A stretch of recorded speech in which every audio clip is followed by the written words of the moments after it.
Hi guys, good afternoon. Today is April 25.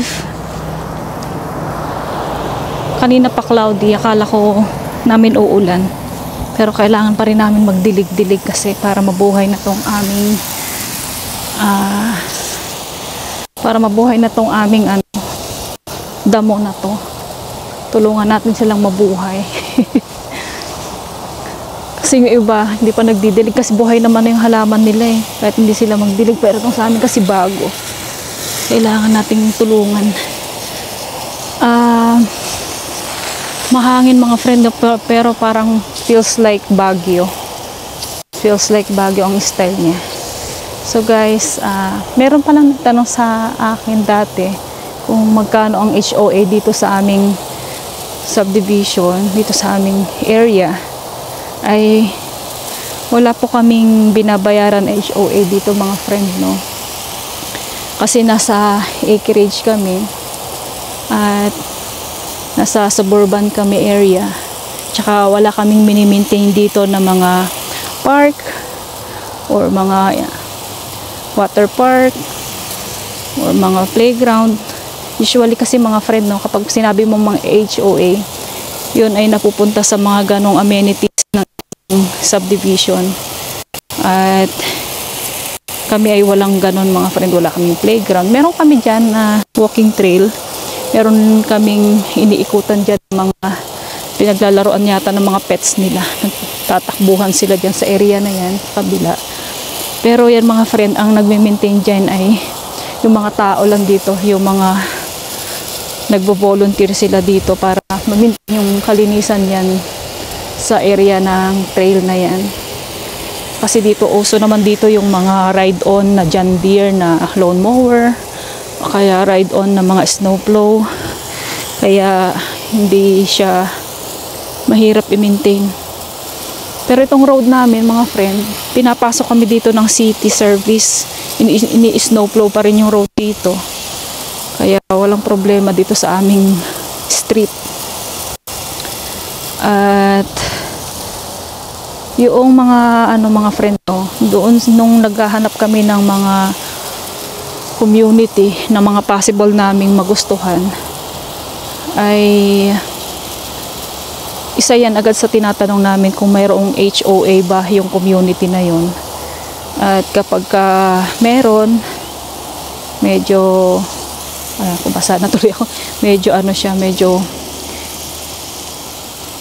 hindi namin siya kinukonsider agad-agad. Pero talaga makikita mo na kapag may HOA, makikita mo talaga yung ang ganda ng kanilang community.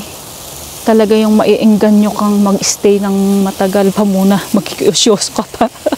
Kasi ang ganda nga eh, maaliwalas, talaga nami-maintain nila. Dito naman sa amin nami-maintain naman, ang dito lang pagka ganito na ang community, kung ano yung property mo, dapat talaga ma-maintain mo.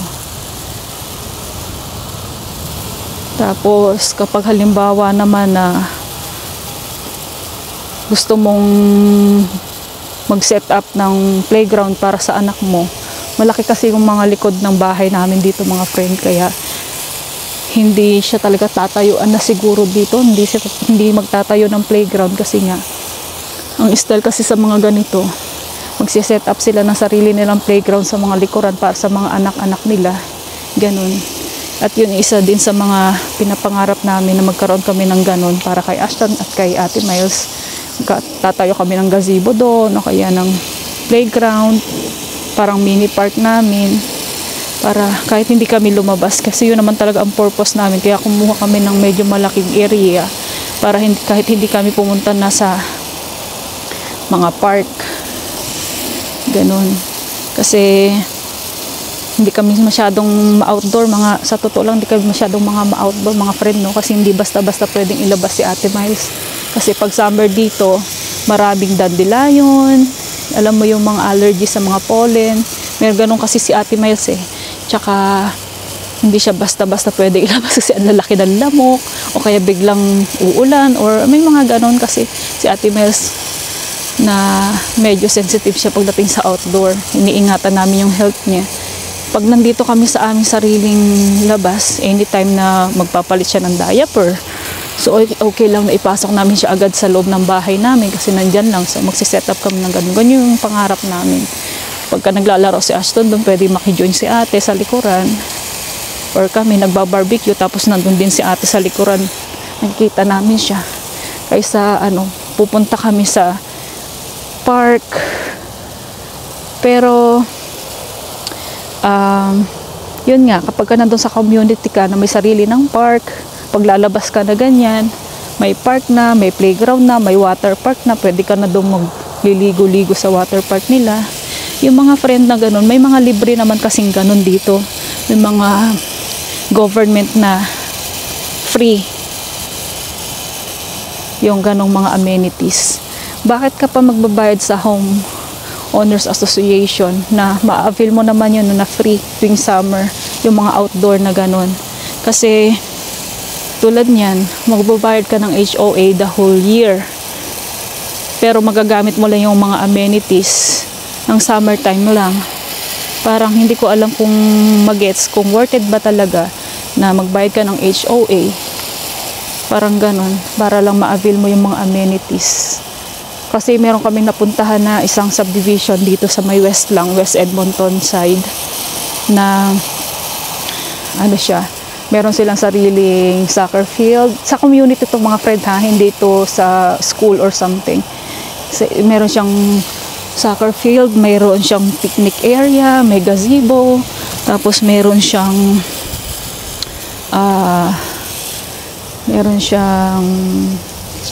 tennis court, basketball court sa outdoor ha mga friend, tapos table tennis, ganyan.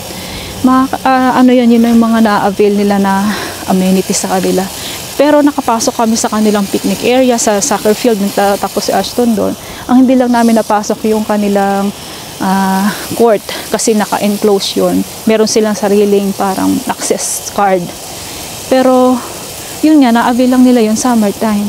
Tapos marami pang nakabook ka din doon kasi hindi lang naman ikaw ang maglalaro noon, kasi buong neighborhood nyo, buong community nyo, buong mga naka-homeowners kayo doon na mga members, lahat makaka-avail doon. So, usually maglalaro ka lang doon pag nag-book ka, mga 1 hour, para magbigyan mo naman ng chance yung iba na makapaglaro din, parang ganon. So, hindi ko alam kung worth it ba yung ganun, na summer mo lang siya magagamit. So magbabayad ka ng 1 taon kasi pag bumili ka sa ganong area mga friend, automatic yun, kailangan mo magbayad ng HOA, kasama yun sa pipirmahan mo na ang HOA ay extra babayaran mo para ma-maintain yung mga ganong amenities ng subdivision.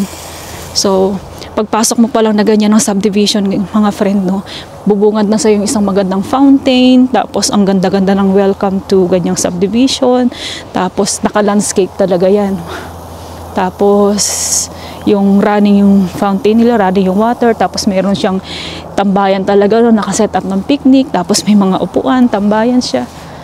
Ay halaka, tambayan siya mga friend. Ganon,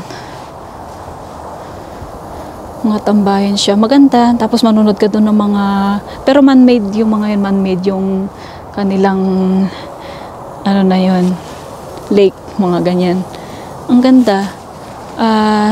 Nakakaengganyo naman talaga, kaya yung mga interesado doon na tumira, mataas din ang porsyento na pangarap nila yung ganong style ng kanilang subdivision, mga ganon. So ako, sa amin, hindi ako nag-interest na mga ganon. Unang-una, meron kang babayaran na extra. Tapos, yung mga ganon, meron ding limitations and restrictions sila. Hindi ka basta-basta magpuputol. Bawal naman talaga magputol ang puno mga friend. Pero yung puno na yun, hindi mo pwedeng basta-basta triman. Meron silang standard na susunodin na dapat uniformity. May uniform yung kanilang mga harapan ng bahay.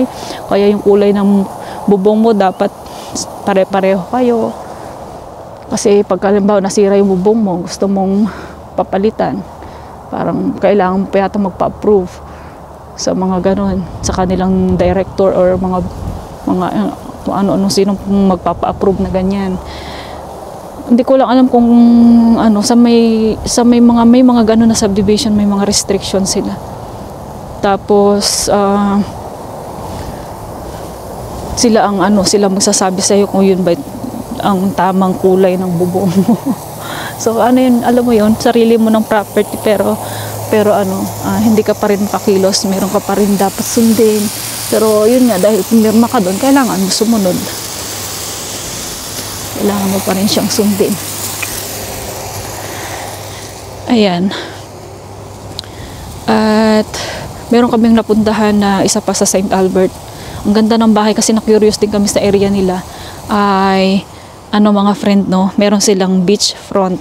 Ang ganda ng kanilang subdivision, beach front ang style ng kanilang bahay. Tapos doon naman sa Summerside meron namang boating dock, mga ganon.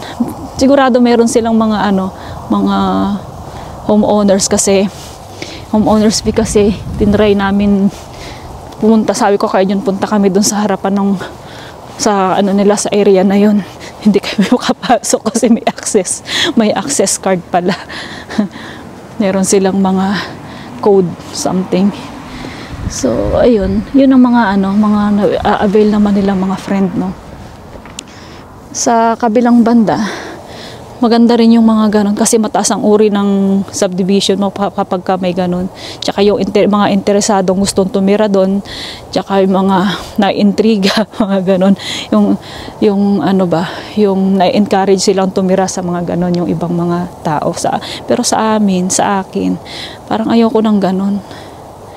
Kumbaga parang, although maganda naman din, sa kabilang banda, sa kabilang side din, meron ding hindi magandang reason, ganun. So aywan ko lang sa inyo mga friend, no, kung kayo ba ay willing magbayad ng mga ganun para ma-avail yung mga amenities na ganyan. Anong mga friend sa inyong point of view, maganda ba yung may ganun, maganda ba yung may mga homeowners association fee, lahat ma-avail mo pero in a limited time kasi nga outdoor naman yung mga friend, hindi all year round magagamit mo yun, tuwing summer lang, parang ganun. Ay nako, so ayun, kailangan namin diligan itong aming damo. Sana umulan na para makatipid tayo sa tubig kasi mahal ang tubig mga friend. Pero kasama talaga sa buhay yan. Dapat mapaganda natin yung unahan ng bahay natin. Pero sa likuran, siguro hindi na ganito karaming damo ang papagawa namin. Medyo na lang, simple na lang. Yung low maintenance na garden ang gagawin namin. Ayan. So mga friend, thank you so much for always watching my video. Sa mga bago pa lang, please subscribe, like, and comment. And God bless everyone. Medyo malamig na. Ingat-ingat lagi. Maraming salamat sa pagsama sa aking ingat. Bye!